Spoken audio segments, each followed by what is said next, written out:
Tonight, the Northern Hemisphere is sprouting with more activity, with several storms poised to form in the next several days.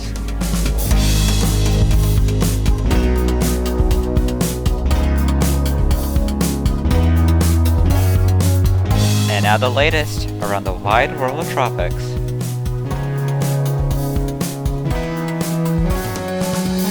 Tropical Weather Bulletin for June 27th. Well, here we are with another day in the wide world of tropics with one storm still active. That is Celia, which has now lasted 10 days as we head into the 27th of June. 3 days left of the month, and we've up to 30 storms so far this year, about a third of the average of 92 in a whole entire year. Looking at day 27 of Atlantic hurricane season, the chances of Invest 94L's formation continue to go up to 80% chance, and it's a very large formation region, given the fact it encompasses all the way from the Windward Islands up to near the coast of Nicaragua. We also have another area of interest with a 20% chance of formation in the western Gulf of Mexico. In the eastern Pacific, there is Tropical Storm Celia to the south of Baja California at this point. There is also another area of interest with a 30% chance of forming as we head into day 44 of hurricane season. Chances haven't really been going up so quickly with this eastern Pacific thing, so it's not looking like it'll be as strong as what we have been seeing. In the western Pacific, we have two areas of interest now. One of them is 97W, which is expected to have an interesting complex situation. We haven't really marked the center here because this could be splitting into two, which is why there's two specific AOIs, one near Taiwan and one in the South China Sea. In the North Indian Ocean, you can see what's going on here. There is that nothing going on that we always keep on mentioning about. So once again, it's just a blue marble map in the background with nothing on it and nothing expected in the next 5 days. Here is a satellite imagery look on Celia, and you can see it's looking really good for the fact it's in really cold temperatures right now. Satellite estimates looking to be stronger than it was initially earlier today, and there's just no clue as to what Celia's true intensity is right now. It is a question for a lot of people. So whatever it is, it could be 50 miles an hour, it could be 60, maybe 65 to 70. We don't even know anymore. In the Atlantic, you can see what's going on. 94L is getting itself organized as it continues westward across the main development region. There's also an extratropical low to the north of the UK at this point, and in the eastern Pacific, you can quite clearly see Celia to the south of Baja there. A very interesting storm, despite the fact it was supposed to start weakening really throughout the day today. It seems to be holding on to its own. 60-mile-an-hour winds now by the latest ATCFX. In the western Pacific, 97W is a complete mess. It's just a very large invest, and that's why it's so complex trying to figure it out. We'll be telling you why it's such a big mess once we get to the models later on. In the North Indian Ocean, we have monsoon activity continuing on with the Bay of Bengal. Arabian Sea is also seeing some monsoon activity as well. So it is all rain and clouds over here. It's the complete opposite in the southwestern Indian Ocean. It's all dry across Madagascar. There's a bit of a disturbance that's been trying to make itself prominent in the lower latitudes, but as we are past the season, that's not going to be doing anything. In the Australian region, we have a bit of a service branch that's been going all across the northern Australian region. Maybe some showers involved in there, but other than that, nothing that's actually going to be developing into anything anytime soon. Sea surface temp, Central Pacific is cold, Eastern Pacific is looking cooler than it was thanks to the Lost and Celia's passing over the same region. Other than that, it's around 27 to 28. Gulf of Mexico continues to see those 30 degrees Celsius temperatures expand, while the Caribbean and main development region remain around 27 to 28 degrees Celsius. A little pocket of 32 degrees Celsius near the immediate coast of Louisiana now, which isn't exactly the greatest thing to see at all. Western Atlantic is still around 28 as well. In the Bay of Bengal, it's around 29 to 30 degrees Celsius throughout much of the area. And in the Arabian Sea is the same story. In the Western Pacific, it's around 28 to 29 with more areas of 30 degrees Celsius across the South China Sea and areas east of the Philippines. Some areas 32 degrees Celsius as well. And as we head into the Australian region, those 28 degrees Celsius temperatures are continuing to contract, with more of those 25 to 26 degrees Celsius temperatures filling in. As we head into those sea surface temperature anomalies, you can see our neutral conditions for the most part, cool neutral that is. In the Atlantic, the temperatures remain above average, especially in the Caribbean, Gulf of Mexico, and main development region.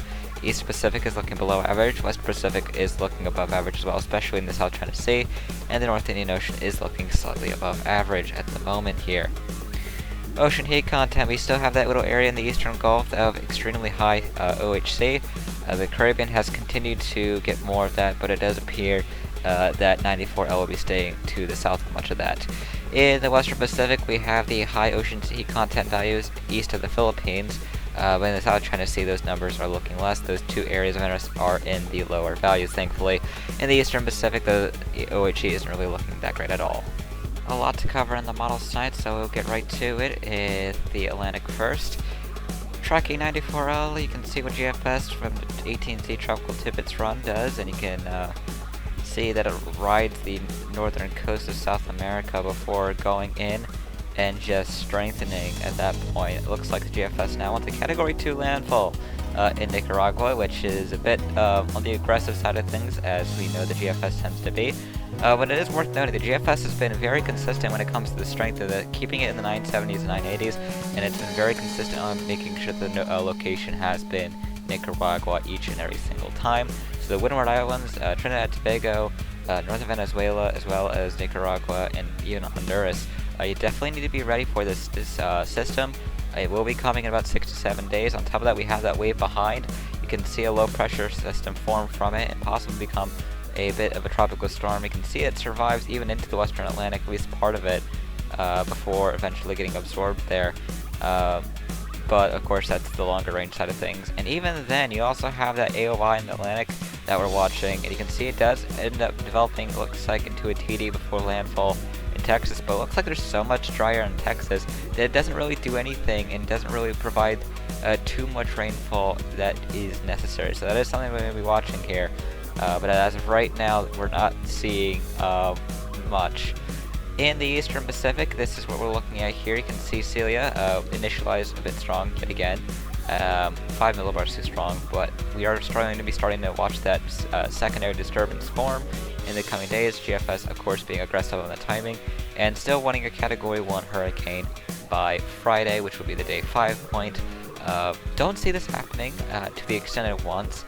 It will be dealing with some harsher conditions in the last two storms, especially with those below average sea surface temperatures, so that will be something that this does contend with.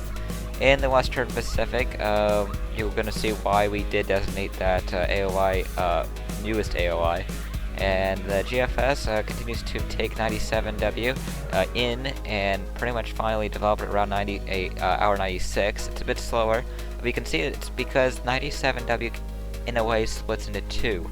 Two giant monsoonal messes, and then eventually one becomes a tropical storm to the east of Taiwan, with the second one kind of pretty much forming to the northwest of the Philippines. But this is such a complex thing we're talking about here, and it's going to be very widespread. So while the AOIs may shift dramatically in the next few days, we're safe to say that one's pretty much going to be forming east of the Philippines and Taiwan, and one will be forming west of there. Other than that, there's a lot of uncertainties regarding the evolution of 97W, whether it actually will split into two, and where these two will end up going as a result. So we will see what ends up happening with that. It's a bit of a question mark at the moment.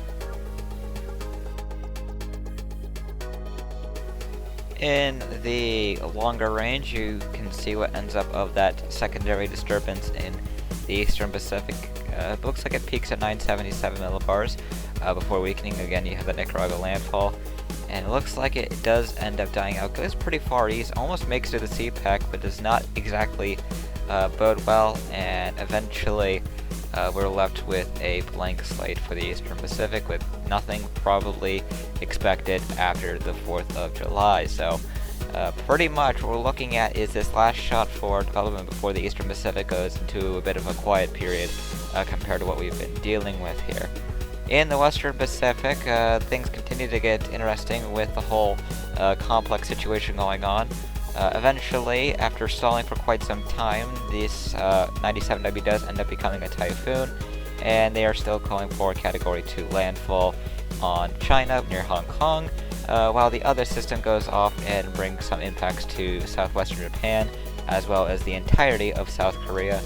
Eventually, they do go their separate ways, although for some reason the GFS tries to develop the low again before it goes just west of South Korea and just sits there. So I'm not sure what's going on with that, but it is worth noting that that is a plausible situation in the event things go wrong. Not putting too much weight on it, GFS has backed down in terms of the intensity. It was at 944 millibar Typhoon yesterday. It's down to 960s today. Still a bit on the overboard side, but we'll see what ends up happening. Like I said, it's going to be a pretty complex situation. Some major changes could happen with the forecast as we get a better idea of what's going to happen. But as of right now, there's just a lot of uncertainty. Here is our shameless plug. You can go to our Force 13 store, buy some merch, buy anything related to Force 13. If you want to request some stupid animation for one of us to animate, you can do that. And guess what? You can even buy a pillow to sleep on or whatever you want to do with pillows. For our Celia range, the GFS was actually decent for today, so we had to look at some other models. H-Bomb was a worthy candidate, as it has the Invest in the Atlantic 94L, going down to 969 millibars by the time it's south of Hispaniola. I can only imagine what it would be by the time we get to Nicaragua, but it only goes out to hour 126, so we can't exactly run with that. But you can see what the realistic part of it is for context here. This is all realistic, this is all plausible scenario of what could happen. But then this is where things get interesting. After making landfall in Nicaragua at 986 millibars, so that would be Category 1 strength, things get to begin a little bit different. All the other models do have 94L weakening into a net low, or just flat out dissipating over the mountainous terrain. But the Canadian model thinks a different scenario will play out.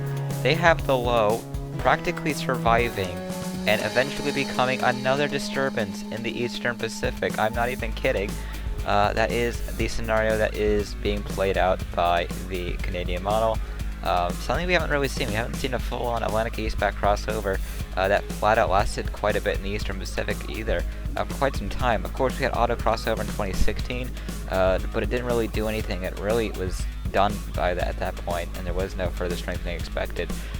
So that would be an interesting scenario if this plays out, but this is kind of the outlier at the moment, so we'll see what ends up happening.